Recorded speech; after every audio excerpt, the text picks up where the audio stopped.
Ito pala ang kasaysayan ni Joy Belmonte, ang alkalde ng Quezon City. Si Joy Belmonte ay ipinanganak noong ika-15 ng Marso taong 1970 bilang Maria Josefina Tanya Joy Belmonte Alimurong. Siya ang anak ng dating kalihim ng kagawaran ng edukasyon na si Feliciano Belmonte Jr. at ni Nanita Corazon T.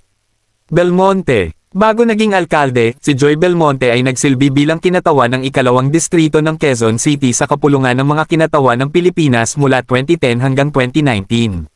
Sa kanyang panahon bilang kongresista, nagtaguyod siya ng iba't ibang mga programa at proyekto para sa kanyang distrito. Noong 2019, tumakbo si Joy Belmonte para sa pagkaalkalde ng Quezon City at nanalo.